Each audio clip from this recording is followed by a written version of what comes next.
Montée des eaux au Bénin, le ministre du Transport Hervé Khékhoumé invite les populations des localités riveraines des cours d'eau et les conducteurs d'embarcadères à suivre donc certaines mesures. Précision dans ce journal. Élaboration du plan local de sécurité de la commune d'Avrancourt et de formation des membres du comité de pilotage. Un atelier est ouvert à cet effet. Vous suivrez le point dans ce journal. Et puis en interactualité, le président irakien Bahram Saleh s'est prononcé mardi en faveur d'élections législatives anticipées après le retrait des participants du dirigeant chiite Moqtada Sadr de la zone verte de Bagdad, théâtre des combats ayant fait donc 30 morts en 24 heures. Mesdames, Messieurs, voilà pour le sommaire. Bienvenue au développement. Compte tenu des risques d'accidents dus à la montée des eaux, le ministre des Transports Hervé Khékhoumé invite les populations des localités riveraines des cours d'eau et les conducteurs d'embarcation à suivre certaines mesures. Les précisions dans ce commentaire de Romaric Dossa. Avec la montée dans certaines communes du Bénin, le transport par voie d'eau intérieure présente assez de risques. Pour prévenir ces risques, le ministre des Infrastructures et du Transport fait des recommandations. Hervé Khékhoumé invite les populations des localités riveraines des cours d'eau, notamment les conducteurs d'embarcation, à observer les mesures de sécurité liées à la navigation des voies d'eau intérieures. Pour cela, elles doivent respecter certaines consignes essentielles. Il demande à ces populations d'éviter la navigation en période et en zone critique et à risque. Elles ne doivent pas mettre en circulation des embarcations dont la flottabilité et la stabilité ne sont pas suffisantes. Ces conducteurs d'embarcations sont invités à éviter la surcharge. Avec leurs passagers, ils doivent porter des gilets de sauvetage pour tout déplacement. Les populations riveraines de cours d'eau sont priées de dénoncer aux autorités locales tout comportement à risque et de respecter les règles de navigation. Le ministre Hervé Khékhoumé, à travers ce communiqué, veut compter sur le sens de la responsabilité de chacun de tous en cette période critique pour la préservation des vies des usagers de nos cours d'eau intérieurs. Les acteurs du système éducatif béninois étaient en conclave ce mardi à la tour administrative de Cotonou. L'objectif est d'évaluer le processus d'utilisation des services des aspirants au métier d'enseignant. Cette rencontre a connu la présence des ministres Saliman Karimou et Kwaro Yves Tchabi. Reportage Romaric Dossa. Atelier sur l'évaluation du processus de l'utilisation des services des aspirants au métier d'enseignant AME. Il a connu la participation de plusieurs acteurs du système éducatif béninois ainsi que la présence du ministre des enseignements secondaires, techniques et de la formation professionnelle Kwaro Yves Tchabi et de son homologue du primaire et de la maternelle Saliman Karimou. Le gouvernement a déployé en 2019 un certain nombre d'enseignants aspirants dans plusieurs écoles et dans plusieurs établissements. Au niveau de sous-secteur enseignement maternel primaire, il était envisagé de combler totalement le déficit en 2019.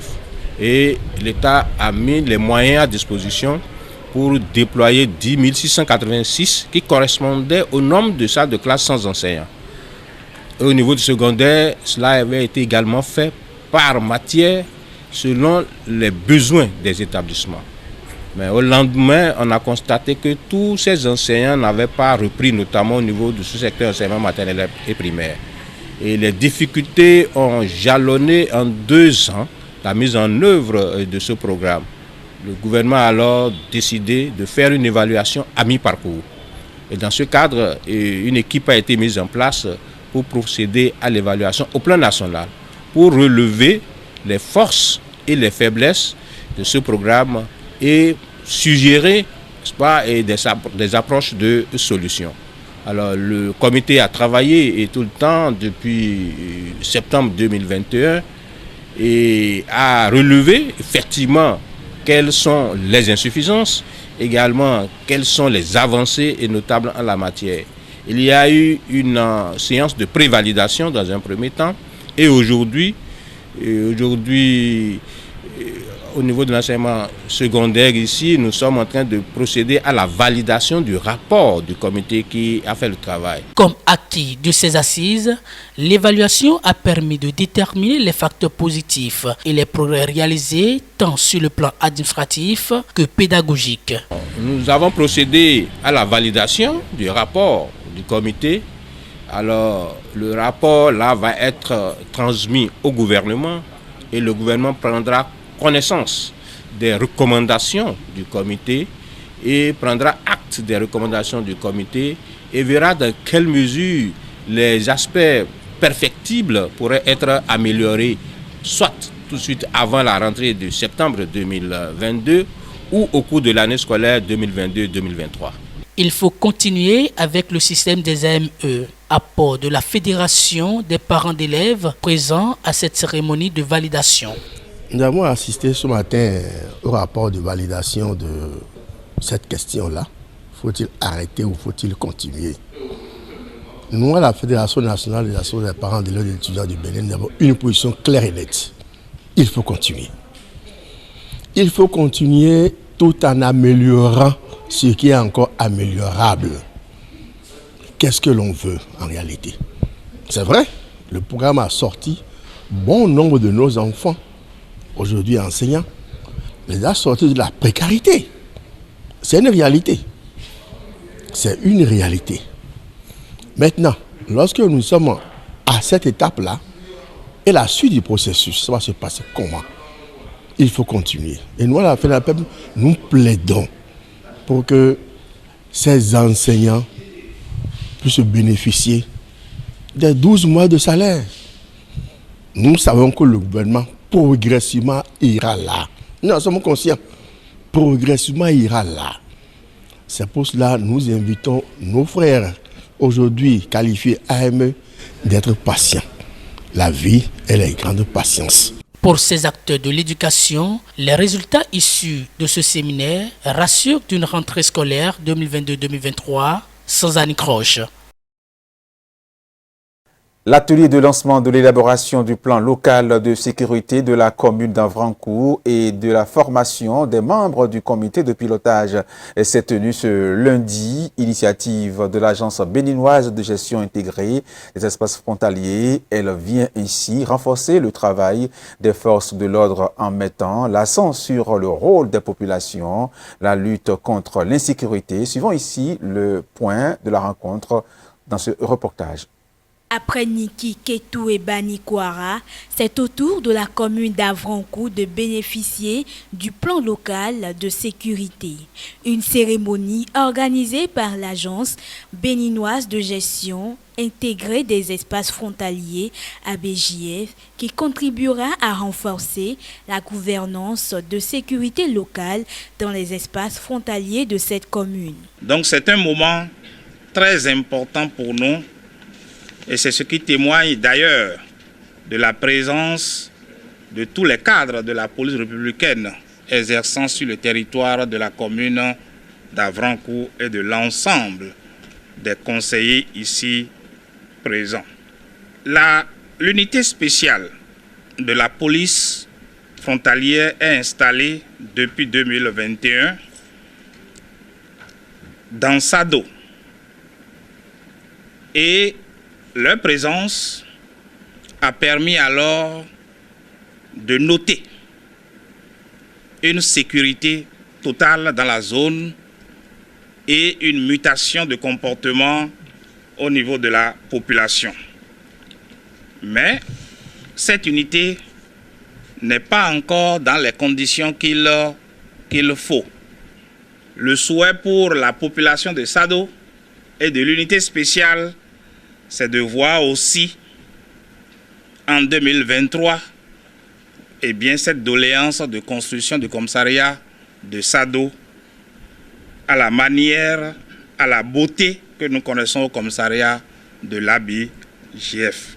Pendant très longtemps, nous avons cru que la sécurité, c'est l'affaire des policiers. C'est l'affaire de ceux qui sont payés pour ça. Non. Nos frères policiers, nos frères militaires viennent vous appuyer à coproduire la sécurité. Eux, ils sont un instrument. La main, c'est vous. C'est d'abord le conseil communal. c'est d'abord les populations, parce qu'avec la mutation des menaces aujourd'hui, ne pouvons lui parler de policiers, parce que le policier qui est avec vous aujourd'hui n'est pas là pour attraper le voleur. Le policier qui est là avec vous ne peut pas seul faire face aux nouvelles menaces. Il n'y a que vous qui puissiez les aider, parce que les délinquants vivent parmi vous, dorment parmi vous, et vous les connaissez mieux que les policiers qui sont obligés de faire beaucoup d'efforts. D'où l'importance de la coposition de la sécurité qui passe par le développement du renseignement territorial. Aujourd'hui, le renseignement, le premier agent de renseignement, c'est vous, les populations, c'est vous, les communautés. C'est un devoir pour les autorités d'être présents à ces assises, comme le rappelle ici Marie Akotrosu, préfet du département de Lomé. Notre présence ici répond à un devoir, celui contenu dans le décret numéro 2012-503 du 10 décembre 2012 portant attribution, organisation et fonctionnement de l'Agence béninoise de gestion intégrée des espaces frontaliers. Ce devoir des espaces frontaliers, ce devoir qui participe au renforcement de la gouvernance de sécurité locale dans les espaces frontaliers, contribue à une stratégie globale dont la finalité est d'assurer la quiétude, le bien-être de tous et le développement équilibré du territoire national. Le plan local de sécurité est donc un outil d'animation du territoire et d'éducation à la paix et à la sécurité. Chaque citoyen devient un acteur clé du dispositif de sécurisation du territoire et fait de la sécurité un important facteur de production, quel que soit le secteur d'activité considéré. C'est pourquoi l'objet de cette rencontre, qu'est l'élaboration du plan local de sécurité de la commune d'Avrancourt, revêt une importance capitale. La cérémonie a pris fin avec une remise d'un lot de 400 cartes d'identité biométrique, de cartes d'identification personnelle et d'actes de naissance sécurisés établis gratuitement par l'ABJF aux couches les plus défavorisées de la commune. Décès hier de Mikhail Gorbatchev, dernier président de l'ex-Union des républiques socialistes soviétiques URSS à l'âge de 91 ans, prix Nobel de paix en 90. Il est l'un des pionniers de la démocratie et de la souveraineté des États qui formaient l'URSS. Que faut-il retenir de l'homme à sa mort après près d'un siècle de vie terrestre? Suivons ici l'élément portrait de Kenneth Egaoui. Nous accordons beaucoup trop d'importance à la chute du mur de Berlin. Le tout dernier président qui a dirigé l'État soviétique entre 1985 et 1991 s'est éteint ce mardi à 91 ans. Mikhail Serguevitch Gorbatchev est né le 2 mars 1931 à Privolnoï, dans l'actuel Cré de Stavropol. Fils de paysan, rien ne le prédestinait à devenir chef d'État. À la fin des années 1970, le pays était confronté à une situation géopolitique nouvelle et relativement inquiétante. N'étant plus capable de soutenir financièrement le rythme effréné de la course aux armements, dans un contexte marqué par la stagnation économique et la baisse des cours du pétrole, l'URSS n'a eu d'autre choix que de songer à une détente et au désarmement. À 54 ans, Gorbatchev est désigné à la tête du PQS, le Parti communiste de l'Union soviétique, le 11 mars 1985, et tente d'insuffler une nouvelle jeunesse à l'économie du pays. Il décide de mettre en œuvre la perestroïka. Il s'efforce de sauver le système par des réformes structurelles très profondes par rapport aux principes léninistes classiques. Nous avons trop attendu pour réformer le Parti communiste, pour réformer l'Union soviétique aussi. Nous n'avons pas anticipé les problèmes à venir. Lorsque les gens ont commencé à gagner plus et à consommer plus, le marché n'était pas du tout approvisionné pour répondre à la demande. D'où ces files d'attente énormes dans les magasins. Malheureusement pour lui, ce sont ces mêmes réformes qui le conduisent à sa perte et à la chute de l'URSS quelques années plus tard. Tant adulé sur la scène internationale où il est vu comme un homme de paix, Gorbatchev était combattu dans son propre pays. Serré par l'étau, il est poussé à la démission en 1991. В силу сложившейся ситуации с образованием Содружества независимых государств я прекращаю свою деятельность на посту президента СССР. Принимаю это решение по принципиальным соображениям. Я твердо выступал за самостоятельность, независимость народов, за суверенитет республик, но одновременно и за сохранение союзного государства, целостности страны. Toutefois, Gorbatchev a bien eu le temps d'insuffler la démocratie au pays et même à certains États africains qui avaient le socialisme comme modèle, ce qui lui a sans doute valu le prix Nobel de la paix en 1990. Reconnaissable par sa tache de vin sur le front, Mikhaïl Sergueïevitch Gorbatchev est mort à Moscou des suites d'une grave maladie. Les acteurs du système éducatif abordent les dernières semaines de vacances. Les différentes exigences de la rentrée scolaire se pointent à l'horizon. Comment mettre à profit ces quelques jours de repos pour mieux aborder les années scolaires à venir? Samson Akholoupe, coach en développement personnel, nous en parle. Pour qu'un système éducatif puisse s'équilibrer dans le temps et être productif, je vais plutôt dire, il faut que ça soit apprenant, enseignant, parents quand même s'activent, s'accompagnent, se tiennent par les mains. Il faut quand même que ce soit des efforts et sacrifices partagés. Déjà aux apprenants, je voudrais dire et attirer leur attention sur le fait que ce n'est plus les vacances et que c'est la rentrée qui s'annonce et qu'ils ne fassent pas une confusion, qu'ils prennent des dispositions, revoient les anciennes notions, relient les cours, pourquoi pas, et se mettre dans la tête, se préparer psychologiquement que c'est parti encore pour quelques mois. C'est une période à coup terme. À tous les parents, d'abord, je dis merci et félicitations d'ailleurs, parce que ce n'est pas facile d'être parent, et surtout l'aspect responsabilité qui doit les incarner et qui d'ailleurs ils assurent, puisque qui est parent est d'abord essentiel responsable.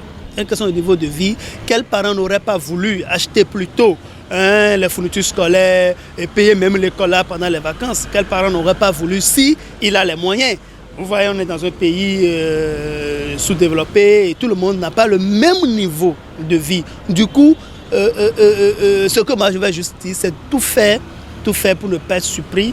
Et même s'il faut payer la fourniture scolaire échelonnée sur des semaines, il faut le faire pourvu que l'enfant puisse commencer la rentrée avec les fournitures scolaires, parce que ça ne sert à rien de payer la scolarité, envoyer l'enfant à l'école alors qu'il n'a pas les outils qu'il faut pour son instruction, pour son éducation. Aux chers enseignants, que ce soit à divers niveaux bien sûr, je dis aussi félicitations parce que c'est pas facile de faire passer un message, d'apprendre aux gens, d'enseigner.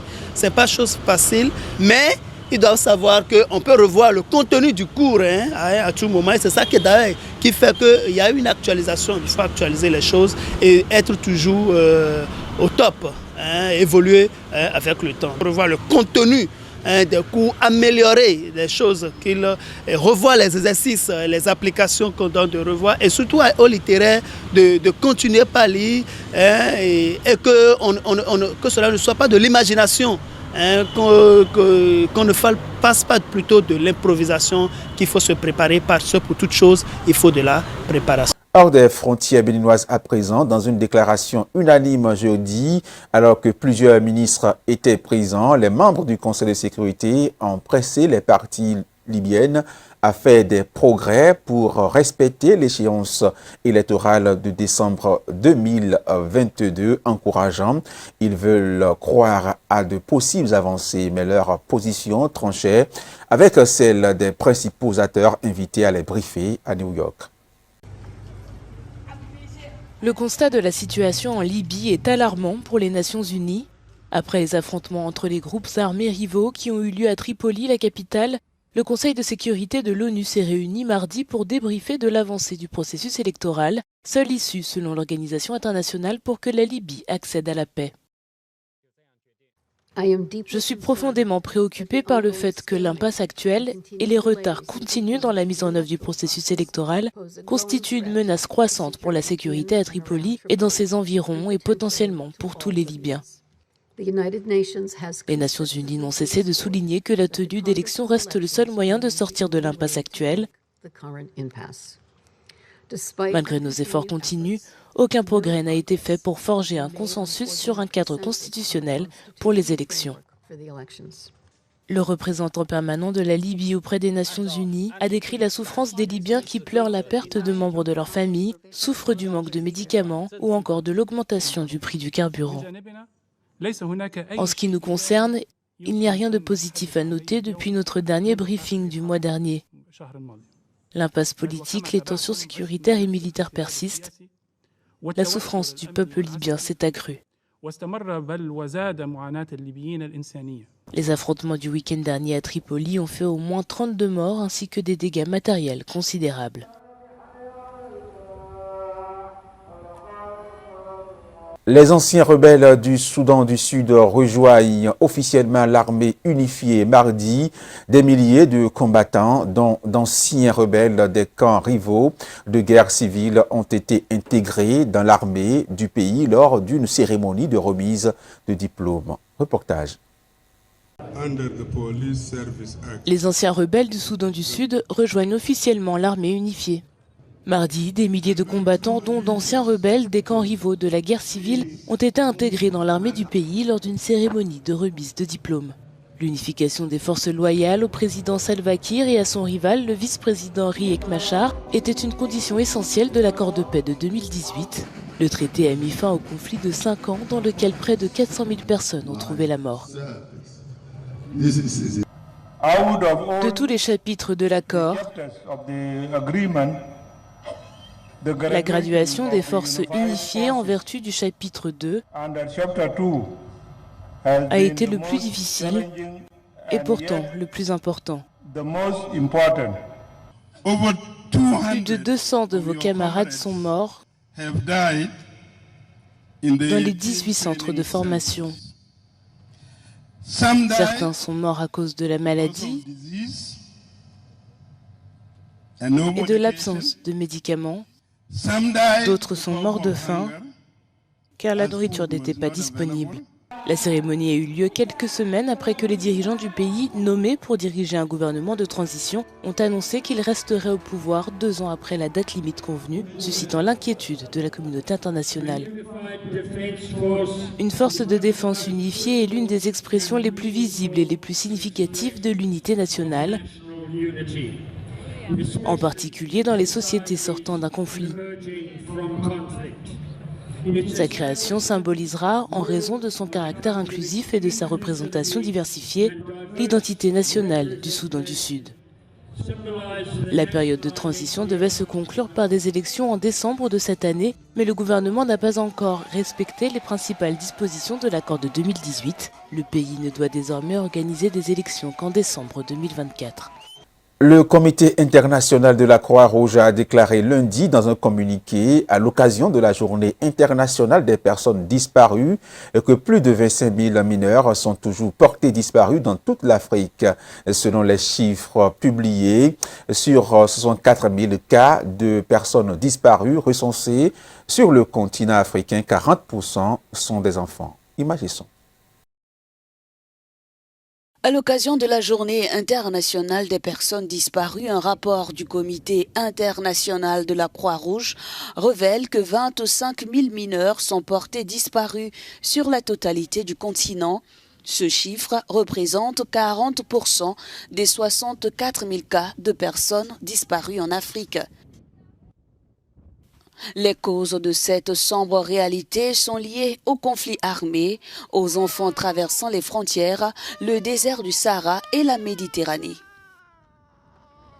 Au cours de leur déplacement, les enfants affrontent un certain nombre de risques tels que l'exploitation, la violence, la détresse psychologique ou encore la disparition, révèle le rapport du Comité international de la Croix-Rouge.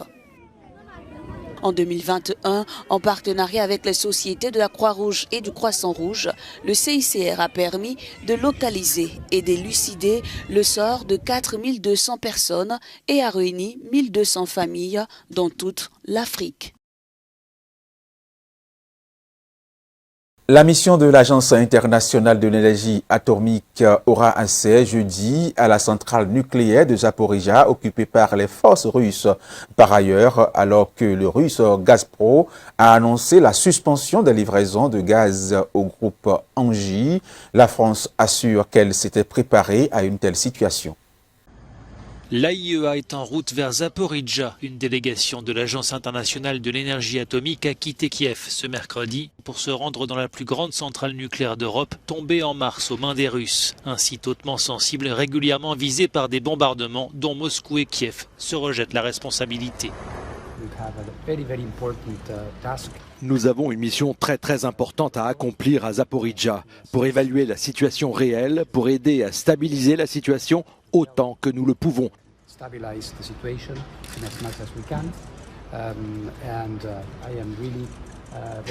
Je suis conscient de l'importance de ce moment. Nous sommes prêts. L'AIEA est prête. La mission de l'agence onusienne est très attendue par les dirigeants ukrainiens, inquiets par la menace que la présence russe fait peser sur la centrale. Nous leur avons donné une liste des principaux points très importants qu'ils doivent vérifier d'un point de vue technique. Il s'agit de comprendre aussi où sont les soldats russes. Nous avons des informations selon lesquelles ils essaient de cacher leur présence militaire. Il s'agit donc de vérifier tous ces points. En face, les autorités de la République autoproclamée de Donetsk ont donné des garanties de sécurité à la mission de l'AIEA. La délégation de l'AIEA dispose de garanties de sécurité de la part des forces alliées et de la Fédération de Russie. Toutes les mesures nécessaires seront prises pour assurer cette sécurité, mais je tiens à souligner qu'à l'heure actuelle, le régime ukrainien est fou et que rien ne peut être exclu. La semaine dernière, la centrale nucléaire de Zaporizhzhia avait été déconnectée du réseau durant plusieurs heures suite à des bombardements sur des lignes électriques. Kiev, qui accuse l'armée russe d'y stocker des munitions et des explosifs, dit redouter une catastrophe nucléaire. Le président irakien Barham Saleh s'est prononcé mardi en faveur d'élections législatives anticipées après le retrait des partisans du dirigeant chiite Moqtada Sadr de la zone verte à Bagdad, théâtre de combat ayant fait 30 morts en 24 heures. Riche en pétrole, le pays est secoué par une grave crise socio-économique doublée d'une impasse politique depuis les législatives d'octobre 2021. Les armes ont fini par se taire dans la zone verte à Bagdad. À l'appel de leur chef, les partisans de Moqtada al-Sadr ont quitté les lieux après des violences qui ont fait des dizaines de morts en moins de 24 heures. Le couvre-feu a aussitôt été levé. Dans une allocution télévisée, le leader chiite a fustigé le recours aux armes contre les forces de sécurité. Je présente mes excuses au peuple irakien, le seul touché par les événements. Je crois toujours que le parti sadriste est discipliné et obéissant. C'est pourquoi si dans les 60 minutes, vous ne vous retirez pas de la zone verte et même du sit-in devant le Parlement, alors je vous désavouerai et mon parti aussi. Les violences ont démarré lundi après que Moqtada al-Sadr a annoncé se retirer définitivement de la politique. Ses partisans ont alors immédiatement pris d'assaut le palais de la République. 30 personnes ont été tuées par balles selon un dernier bilan lorsque les forces de l'ordre ont tenté de disperser les manifestants. Ce mardi, des funérailles ont été organisées en l'honneur des partisans décédés. Arrivé en tête en octobre 2021, Moqtada al-Sadr a été incapable de constituer une majorité et le pays est toujours embourbé dans une grave crise politique. C'est la fin de cette édition, mesdames, messieurs. Merci de l'avoir suivi. Portez-vous bien, restez nos fidèles et retrouvez-nous également sur nos différentes plateformes, Facebook, YouTube également sur le www.speedlinetvbn.com. Prenez soin de vous, des autres également et que Dieu nous garde.